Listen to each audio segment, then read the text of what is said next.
자, 저는 오늘 누가복음 5장 1절부터 11절을 본문으로 해서 베드로가 주님을 만나는 그런 이야기를 좀 하려고 합니다. 예수님에게는 12명의 제자가 있었죠. 그 12명의 제자 중에서 수제자라고 하면 누구를 꼽을 수 있냐면 바로 베드로를 꼽을 수가 있습니다. 자, 그러면 이 베드로는 예수님의 제자가 어떻게 되었는지, 또 베드로의 회심 사건을 통해서 우리에게 주시는 교훈이 무엇인지를 오늘 이 저녁 살펴보면서 은혜 받도록 하겠습니다. 자, 그럼 이제 저와 함께 다 같이 예수님과 또 베드로가 만나는 2000년 전 이스라엘의 갈릴리 호숫가를 한번 가보겠습니다. 자, 누가복음 5장 1절 말씀입니다. 자, 1절 한번 다 같이 읽습니다. 시작. 무리가 몰려와서 하나님의 말씀을 들을새 예수는 게네사렛 호숫가에 서서 아멘. 자, 지금 예수님께서 어디에 서 계신다고요? 게네사렛 호숫가에 서 계신다 그랬습니다. 자, 그러면 이 게네사렛 호수는 어디를 말하는 거죠? 게네사렛 호수? 글쎄요. 처음 들어보는 이름 같습니다. 여러분, 이 게네사렛 호수는 다른 말로 말하면 갈릴리 호수를 말하는 것입니다. 갈릴리 호수. 갈릴리 호수를 다른 말로 말하면 게네사렛 호수라 그래요. 왜 갈릴리 호수를 게네사렛 호수라 그러냐면요. 이 갈릴리 호수 북서쪽에 평야가 있는데 그 평야 이름이 게네사렛 평야입니다. 게네사렛 평야인데 길이가 한 6km쯤 되고요. 너비가 한 4km쯤 되는 넓은, 아주 넓진 않습니다만 넓은 그런 평야가 있습니다. 게네사렛 평야라 그래요. 목사님, 게네사렛 평야라 그러니까 조금 익숙지 않습니다. 익숙지 않죠? 그럼 제가 조금 더 설명하면 여러분 그러실 겁니다. 뭐냐면, 자, 게네사렛 평야가 길이가 6km, 너비가 4km라 그랬잖아요. 길이가 6km인데 그 6km의 제일 북쪽에 있는 마을이 어디냐면, 여러분 따라해 보시기 바랍니다. 가버나움. 여러분, 가버나움은 들어보셨죠? 예수님께서 공생애를 시작했던, 공생의 중심된 지역, 예수님의 제2의 고향이 가버나움입니다. 이 가버나움이요, 그 게네사렛 평야의 제일 북쪽에 위치한 마을이었습니다. 그러면 게네사렛 평야의 제일 남쪽에 위치한 마을 이름이 뭐였냐면, 한번 따라해 보시기 바랍니다. 막달라. 그 당시 유대인 역사가인 요세푸스에 의하면요, 그 당시 막달라에는 약 한 4만 명 정도의 인구가 살고 있었다 그래요. 그러니까 이 게네사렛 평야에서 제일 큰 마을이 어디였냐면 막달라. 여러분, 막달라 그러면 이 막달라 출신의 어떤 여인 기억하시죠? 예수님께 7귀신 들렸다가 예수님께서 치료해준 막달라 마리아. 거기서 말하는 막달라 마리아. 이 막달라는 그 여인이 살고 있던 마을을 말하는 것입니다. 막달라 마리아. 그러니까 북쪽 마을은 가버나움이고요, 남쪽 마을은 막달라잖아요. 막달라, 그렇죠? 그 평야가 게네사렛 평야입니다. 그래서 게네사렛 평야 옆에 있는 호수다. 그래서 이 갈릴리 호수를 다른 말로 말하면 게네사렛 호수라고 하는 것입니다. 여러분, 쉽죠? 재미있죠? 예, 성경은 보면 볼수록 재미있는 것입니다. 또 알면 알수록 재미있는 것이 성경인 줄 믿습니다. 자, 그런데 1절을 여러분 다시 한번 보시면요, 무리가 몰려와서 하나님의 말씀을 들을새 그랬습니다. 예수님께서 갈릴리 호수, 다시 말하면 게네사렛 호수가에 계셨는데 사람들이 하나님의 말씀을 듣기 위해서 예수님께로 막 몰려왔는데 왜 그러냐면요, 자, 여러분 37절, 4장 37절 한번 보시겠습니다. 자, 4장 37절. 자, 4장 37절도 같이 읽습니다. 시작. 이에 예수의 소문이 그 근처 사방에 퍼지니라. 아멘. 예수님에 대한 소문이 이미 주변으로 막 퍼져나갔기 때문에요, 그 소문을 듣고 사람들이요, 예수님을 통하여 하나님의 말씀을 듣기 위하여 지금 예수님 주변으로 막 몰려오고 있는 그런 중인 것입니다. 자, 그때 2절입니다. 2절은 제가 읽습니다. 호숫가에 배에 두 척이 있는 것을 보시니 어부들은 배에서 나와서 그물을 씻는지라. 제가 문제를 하나 내겠습니다. 2절. 여러분, 2절 한번 잘 보세요. 자, 지금 호숫가에 배 두 척이 있다 그랬죠? 자, 지금 요 시점이 시간상으로요, 오전일까요? 오후일까요? 저녁일까요? 다시요. 1번 오전, 2번 오후, 3번 저녁. 자, 오후라고 생각하시는 분 손 내리시고. 오전. 손 내리시고 저녁. 잘 모르겠다. 자, 여러분, 목사님 성경에 그게 나오나요? 시간이 전혀 나오지 않습니다만 여러분 그래도 알 수가 있습니다. 한번 봐보세요. 다시 한번 보시면요. 호숫가에 배가 몇 척 있다고요? 2척 있습니다. 근데 어부들은 배에서 나와서 뭘 하고 있다고요? 그물을 씻고 있다 그랬습니다. 그물을 씻고 있다는 말은 무슨 말이냐면요. 조업이 끝났다는 말입니다. 조업이 끝났다 무슨 말인지 아시죠? 제가 섬에 있어 보니까 조업이 끝났다 그러더라고요. 조업이 끝났습니다. 네. 고기 잡는 일을 마쳤다는 것입니다. 자, 그런데 고기잡이를 마쳤습니다. 자, 그런데 이 사람들이 지금 그물을 씻고 있었다 그랬죠? 그물을 씻고 있었다는 말은 다시 말하면 조업이 마쳤다는 말인데 그 당시 그물은 무엇으로 만들었냐면요. 여러분 배 있죠? 배. 세마포, 배라르잖아요. 그렇죠? 그 당시 그물은 세마포로 만들었습니다. 세마포. 그 세마포로 만들었기 때문에 고기를 한번 잡은 다음에 여러분 이것을 말리지 않고 그냥 두면 어떻게 되냐면 그 그물이 썩습니다. 예. 그래서 그 다음번에는 사용할 수가 없습니다. 그래서 반드시 아무리 몸이 힘들어도 조업을 마치고 나면 어떻게 해야 돼요? 몸은 힘들지만 힘든 몸을 이끌고라도 어떻게 해요? 다음 조업을 위해서 어떻게 해요? 그물을 씻는 것입니다. 그물을 씻어서 말려야 그 다음번에 할 수 있는 것입니다. 자, 그러면 조업이 마쳤습니다. 오전입니까? 오후입니까? 저녁입니까? 아직 모르겠죠. 조금 더 기다려보세요. 조금 더 기다려보시면 정답이 나옵니다. 자, 3절입니다. 3절 같이 읽습니다. 시작. 예수께서 한 배에 오르시니 그 배는 시몬의 배라. 육지에서 조금 떼기를 청하시고 앉으사 배에서 무리를 가르치시더니 아멘. 호숫가에 이제 배가 2척 있었는데 예수님께서 그 중에 한 배에 오르셨는데 여러분 그 배의 주인이 누구라고요? 시몬의 배였습니다. 시몬이 누구를 가리키는 것입니까? 베드로를 말하는 것입니다. 오늘 주인공 베드로를 말하는 것입니다. 시몬 베드로예요.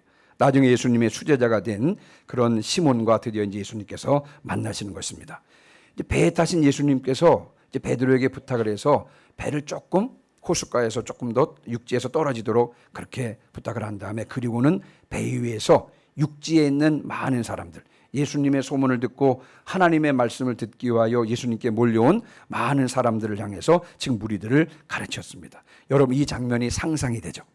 예수님께서 호숫가에 서 계셨는데 사람들이 하나님의 말씀을 듣기 위해서 막 몰려왔습니다. 그때 예수님께서 베드로의 배에 오르셔서 배를 타시고 나서는 조금 배를 육지에서 떼라고 말씀하신 다음에 배 위에서 육지에 있는 사람들에게 하나님의 말씀을 가르친 것입니다. 제가 보기에는 제가 상상해 보면 장관이었을 것 같아요. 많은 사람들이 몰려 있고 사람들이 다 예수님께 집중하고 예수님께서 베드로의 배에 타셔서 지금 하나님의 말씀을 선포하고 있는 이런 장면을 한번 상상해 보시면요. 참 장관이었겠다 그런 생각이 드는 것입니다. 자, 그런데 어떤 일이 있었습니까? 4절도 같이 읽습니다. 시작.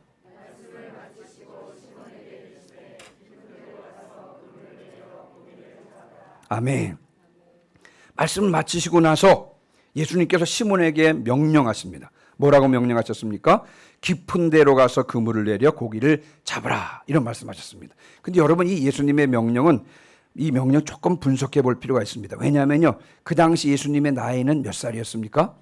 30세. 젊은이. 그 다음에 예수님의 직업이 뭐예요? 무슨 출신이에요? 뭐 출신이에요? 목수 출신입니다. 목수 출신. 자, 베드로는 아직까지 예수님과 인격적인 관계가 없는 그런 때, 예수님은 30대의 젊은 목수 출신. 자, 그런데 베드로의 직업은 무엇입니까? 어부입니다. 어부도 그냥 어부가 아니라 여러분 따라해 보세요. 베테랑 어부. 다시요. 베테랑 어부. 갈릴리 호수에서 잔뼈가 굵은 사람입니다. 예수님은 목수 출신의 30세쯤 된 젊은이. 그리고 베드로는 갈릴리 호수에서 잔뼈가 굵은 베테랑 어부.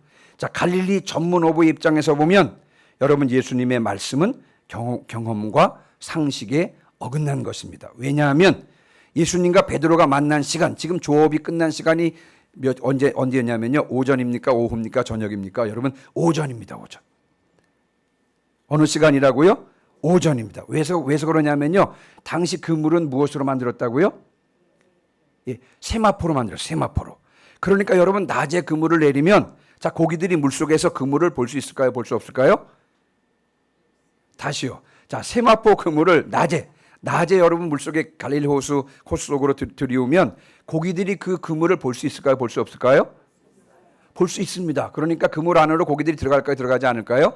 정신 나가지 않고는 여러분 고기들이 그 그물 안으로 들어가지를 않게 되는 것입니다. 그래서 갈릴리 어부들이 주로 언제 고기 잡았냐? 밤 10시부터 새벽 4시까지 고기들이 그물을 볼 수 없는 그 시간에 그물을 내려서 고기를 잡았던 것입니다. 그러니까 조업이 끝났다? 오전 시간인 것입니다. 밤새도록 밤 10시부터 4시까지 물고기가 그물을 볼 수 없는 그 시간에 그물을 내려서 열심히 고기를 잡았던 그런 거였습니다. 근데 어쨌든 간 여러분 30대 젊은이 목수 출신의 예수께서 베테랑 어부인 베드로에게 깊은 데로 가서 그물을 내려 고기를 잡아라. 그것도 오전 시간에 경험과 상식이 어긋나게 깊은 데로 가서 그물을 내려 고기를 잡아라 라고 명령했는데 여러분 베드로가 전혀 의외의 반응을 보입니다. 5절 중요한 말씀이 나오죠. 5절도 같이 읽습니다. 시작. 시몬이 대답하여 이르되 선생님 우리들이 밤이 새도록 수고하였으되 잡은 것이 없지만은 말씀에 의지하여 내가 그물을 내리리이다 하고 아멘. 이런 말입니다. 제 말로 한번 풀어보면 그렇습니다. 선생님 아시겠지만 우리는 밤에 고기를 잡습니다. 지금 베테랑 어부 베드로가 지금 예수님께 드리는 말씀이에요. 선생님 아시겠지만 우리들은 밤에 고기를 잡습니다. 그런데 지난 밤에는 한 마리도 잡지 못했습니다. 지금 시간, 이 오전 시간은 상식적으로 고기가 잡히지 않습니다. 그런데 선생님께서 호칭을 뭐라 그랬죠? 예수님을 향해서 선생님께서 깊은 데로 가서 그물을 내려 고기를 잡으라고 말씀하시니 그 말씀에 따라서 그물을 내리겠습니다 라고 지금 베드로가 전혀 의외의 답변을 하고 있습니다. 여러분 시몬 베드로는 예수님의 말씀에 순종했는데 근데 저는 이 순종을요 어떤 분이 예전에 그 베드로의 순종에 대해서 이렇게 표현하더라고요. 여러분 한번 같이 한번 따라해 보시기 바랍니다. 위대한 순종. 다시요. 위대한 순종. 이 베드로의 순종은요. 예수님의 말씀에 대한 베드로의 순종은 위대한 순종이라 그랬습니다. 왜 위대한 순종이라 그랬냐? 세 가지를 베드로는 이 세 가지를 극복했습니다. 첫 번째 뭘 극복했느냐? 베드로는 육체의 피로를 극복했습니다. 여러분 갈릴리 호수에서 고기를 잡던 그 당시 예수님 당시 어부들을 한번 생각해 보시기 바랍니다. 갈릴리 호수는 여러분 그냥 호수가 아닙니다. 그냥 바다라고 할 정도로요 굉장히 큽니다. 그래서 여러분 남북의 길이가 21km예요. 갈릴리 호수가요. 그리고 동서의 길이가 12km입니다. 자, 남북의 길이가 몇 킬로라고요? 21km고 그다음에 동서의 길이가 12km입니다. 여러분 가보신 분 아시겠지만 상상할 수 없을 정도로 굉장히 넓은 호수입니다. 그래서 갈릴리 바다라 그러기도 하잖아요. 그렇죠? 자, 그런데 이제 어부들이 고기를 잡으려 그러면 이제 주로 호수의 중앙까지 노를 저어 가는 것입니다. 모터가 있었던 것이 아니니까 어부들이요 고기를 잡으려고 노를 저어서 호수 중앙까지 가는 것입니다. 그러니까 아무리 짧은 거리를 노를 젓는다 할지라도 6km 정도를 노를 저어서 호수 한가운데로 가는 것입니다. 배를 잡기 위해서, 고기를 잡기 위해서요. 그리고 고기가 언제 많이 잡히느냐? 우기, 겨울철에 많이 잡히는 것입니다. 우비가 없던 시대가 아니겠습니까? 그렇죠? 그런데 우기야, 비는 많이 오는 것입니다. 그러니까 이 갈릴리 어부들은 늘상 비에 흠뻑 젖어 있습니다. 겨울에 우비도 없는 곳에 계속 비를 맞으면서 여러분 고기를 잡고 있습니다. 뿐만 아니라 어부들은요 물속에 던진 그 그물이 엉키지 않도록 하기 위해서 수시로 물속에 다이빙에 들어가 가지고 여러분 그물을 정리해야 했습니다. 일교차가 심한 날씨 속에서 어부들은요 밤새 몸을 떨면서 고기를 잡는 그런 장면을 여러분 한번 상상해 보시기 바랍니다. 베드로는 이미 밤새워서 고기를 잡았습니다. 비록 한 마리도 잡지 못했지만 그래서 더 피곤하지만 참고 이제 그물을 씻고 저울 끝난 다음에 빨리 집에 가서 쉬고 싶은 마음뿐인데 예수님의 말씀에 순종해서 그물을 한번 다시 내린다면요 그 수고를 또 한 번 해야 되는 것입니다. 여러분 그 수고를 한 번 더 해야 되는 것입니다. 얼마나 육체적으로 필요했겠습니까만 그러나 베드로는요 이 육체의 필요를 극복하고 예수님의 말씀에 순종했던 것입니다. 그래서 베드로의 순종을 위대한 순종이라 하는 것이고요. 자, 두 번째, 베드로는 경험과 상식의 세계를 극복했습니다. 아까 잠깐 말씀드렸습니다만 갈릴리 베테랑 오브의 경험상 여러분 상식적으로 해가 뜨면 고기를 잡을 수 있다 없다? 고기를 잡을 수 없다는 것입니다. 그러나 그럼에도 불구하고 이 경험과 상식을 극복하고 예수님의 말씀에 순종해서 그물을 내렸던 것입니다. 세 번째, 베드로는요 자존심을 극복했습니다. 뭘 극복했다고요? 자존심을 극복했습니다. 여러분 베테랑 어부가 고기를 잡는데 목수의 명령을 따릅니까? 이집트에서 이제 한국 사람들 운전기사 있거든. 운전하는 사람 물론 이집션이거든요. 이집트 사람이 한국 직원들의 이제 운전기사로 고용이 되잖아요. 그럼 이제 주인이 말을 합니다. 내가 이제 출근하고 나면 샤워가 아니라 세차를 하고 오라 그래요. 그러면 여러분 보통 이제 우리처럼 생각하면 당연히 뭐 운전기사가 세차를 하잖아요. 근데 절대 여러분 그렇지 않습니다. 이 사람은 자존심 상해서요. 자기가 절대 세차를 하지 않습니다. 딱 세차장에 가면요. 탁 내려가지고 열쇠 탁 주고는요. 양복 착 입고는 그리고 세차할 때까지 옆에서 딱 기다리는 것이 마치 자기가 주인인 것처럼 그렇습니다. 그러니까 생각난 게 한 가지만 더 말씀을 드리면 미용실 있죠? 이집트 미용실은 주로 남자들입니다. 남자 미용사입니다. 근데 남자 미용사는 절대 땅바닥에 떨어진 머리카락을 쓰지 않습니다. 머리카락 쓰는 사람이 따로 있습니다. 그래서 머리카락 쓰는 사이에 가위 들고 옆에서 딱 서 있다가 또 다 쓰면 다시 와서 머리 깎습니다. 여러분 절대 가위질하는 미용사는요 결코 바닥을 쓸지 않습니다. 여러분 그 사람들 그런 습관이. 자, 그런데 베테랑 어부가 고기를 잡는데 목수의 명령을 따른다? 여러분 목수는 대패질은 잘할 수 있다 할지라도 고기잡이에 대해서 무엇을 하겠습니까? 저희 집 무의도 있을 때 유보선 집사님이라는 분이 있었는데 동네 사람들이요 저보고 그래요. 전사님 저 유보선 집사님은요 바닷속을 다 아는 사람이에요. 바닷속 지도를 다 머릿속에 가지고 있는 사람이에요. 그렇게 말을 하더라고요. 이게 무슨 말이냐면요. 여러분 이제 서해안은 물때가 있으니까 물이 많이 들어오다가 물이 또 나가기도 하잖아요. 제일 편작할 때가 한 9m 정도 차이가 납니다. 물이 제일 많이 들어올 때와 물이 제일 적게 빠질 때 한 9m 정도 좀 차이가 나거든요. 그러니까 이게 물이 들어오고 나가고 하는데 그때 여러분 물이 많이 들어올 때 고기가 잡히죠. 물이 많이 빠져나가는 조금 때는 고기가 잘 잡히지 않습니다. 근데 손님이 오시잖아요. 손님이 오셔서 배를 타고 나가면 호탕치기가 쉽습니다. 그럴 때는. 그러면 누구한테 전화하냐면요. 이 유보선 집사님한테 전화해요. 그럼 이 집사님이 바닷길을 훤히 알기 때문에요. 물이 많이 빠질 때는 요쪽 가면 여기에는 우럭이 많이 잡히고 여기 가면 수조기가 많이 잡히고 머릿속에 이게 다 그려져 있습니다. 그 다른 사람은 다 탕치더라도 그 집사님한테 부탁을 하면요. 어떤 때 가더라도 항상 고기는 잡는 것입니다. 물론 고기의 종류가 좀 다르긴 합니다만 여러분 그렇습니다. 자, 그러면 이 유보선 집사님 바닷속을 훤히 들여다보는 이 사람에게 제가 전도사라고 가지고 여기 가서 그물을 내리십시오 라고 여러분 말하면 여러분 그 사람이 제 말을 듣겠습니까? 네? 여러분 자존심 상하는 일입니다. 이거는. 그런데 여러분 베드로는 이 자존심을 극복하고 예수님의 말씀에 순종해서 그물을 내린 것입니다. 여러분 베드로가 예수님의 명령에 순종했던 이유는 무엇입니까? 육체의 피로를 극복하고 그리고 경험과 상식의 세계를 극복하고 자존심을 극복하고 목수 출신 젊은이의 명령에 순종할 수 있었던 이유는 무엇입니까?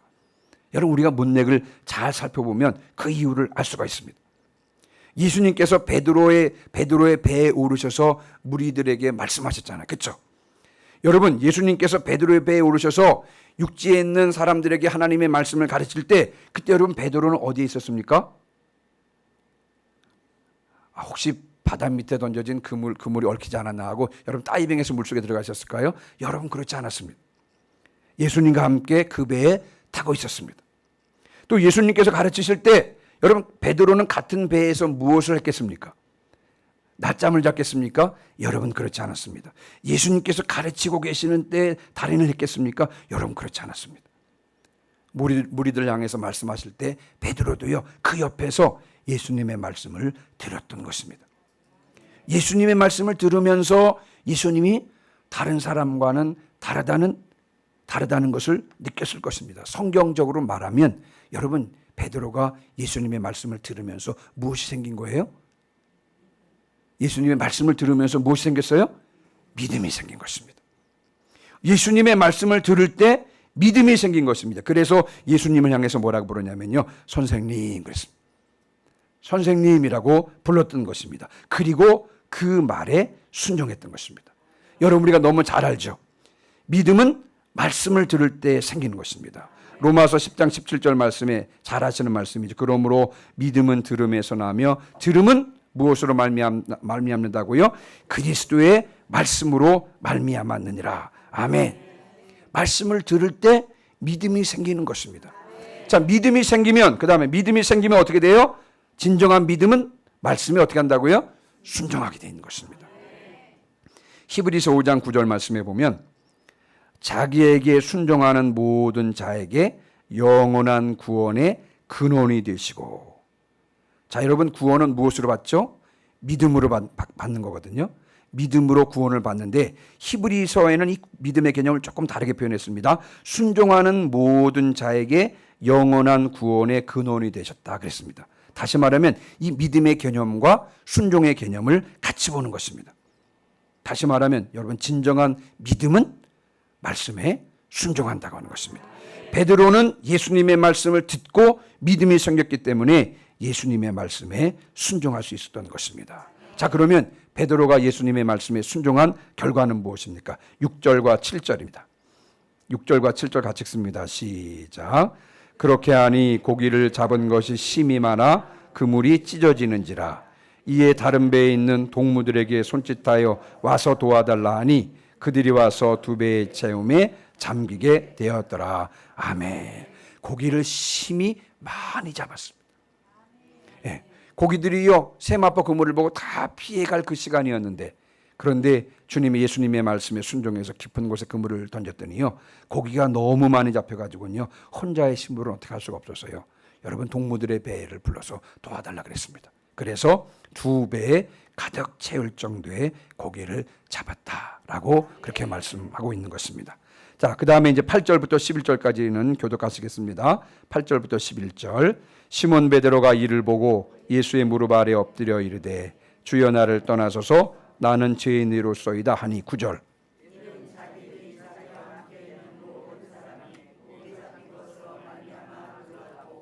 세베대의 아들로서 시몬의 동역자인 야고보와 요한도 놀랐습니다. 예수께서 시몬에게 이르시되 무서워하지 말라 이제부로는 내가 사람을 취하리라 하시니.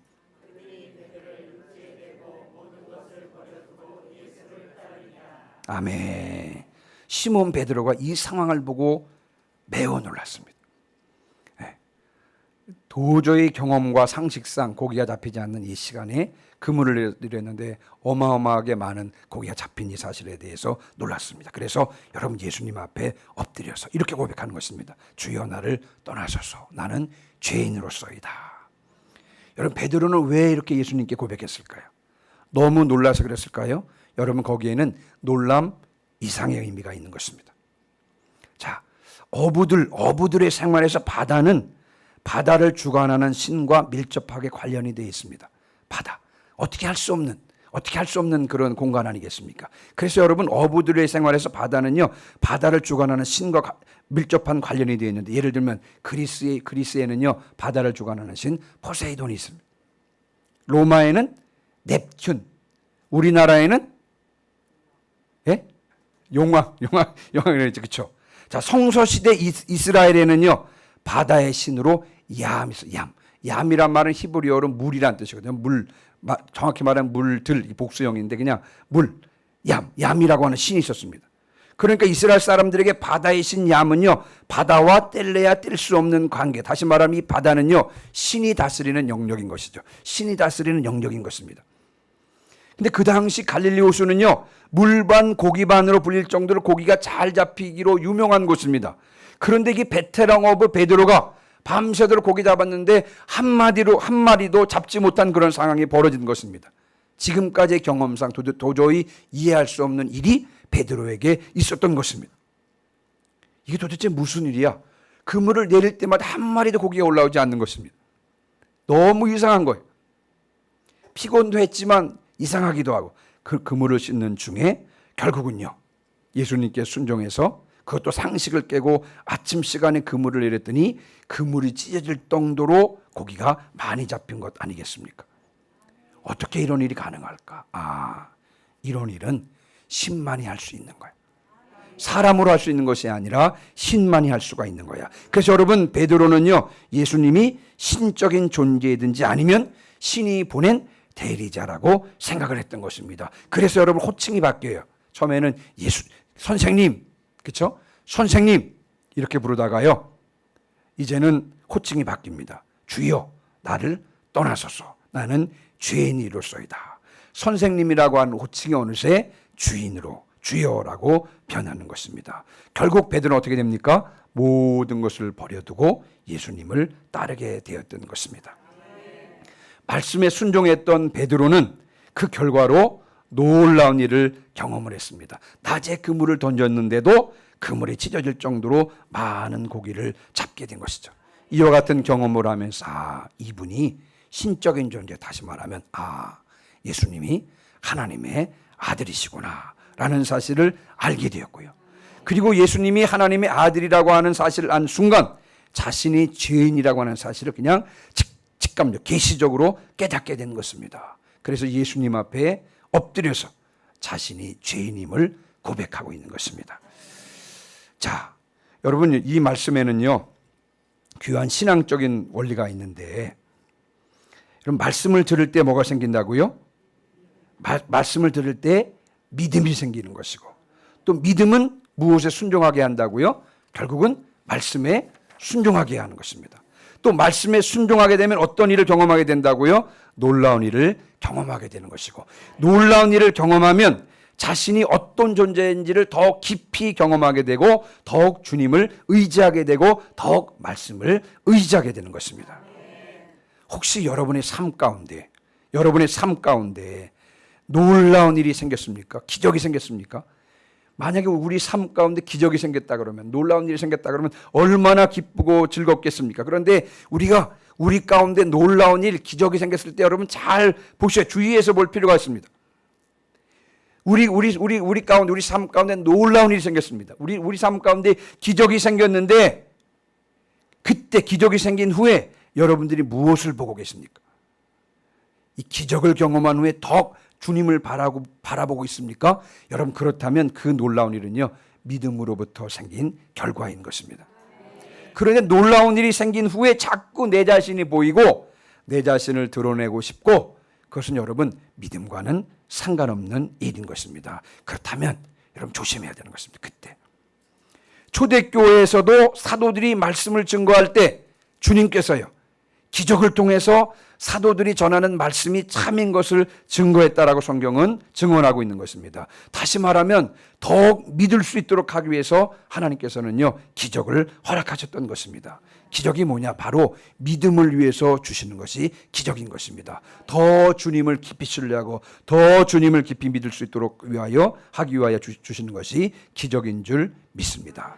예수님께서도 많은 기적을 행하셨잖아요. 그런데 기적을 행하신 이유가 무엇입니까? 예수님이 전하신 말씀을 믿고 예수님이 하나님의 아들이심을 믿도록 하기 위해서, 여러분 복음서에 보면 예수님께서 많은 기적을 베푸신 것입니다. 여러분의 삶 가운데 놀라운 일이 일어나기를 원하시죠? 여러분의 삶 가운데 기적이 일어나기를 원하시는 분 한번 크게 큰 소리로 한번 아멘 해보세요. 더욱 말씀에 집중하시기를 바랍니다. 더 큰 믿음으로 주님을 바라보시길 바랍니다. 여러분의 삶에 기적이 일어날 것입니다.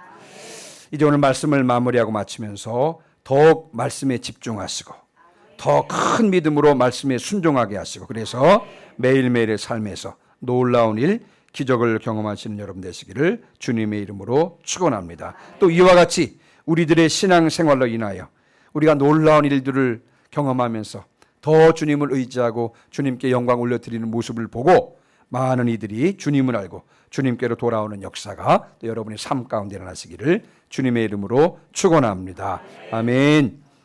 우리 시간 545장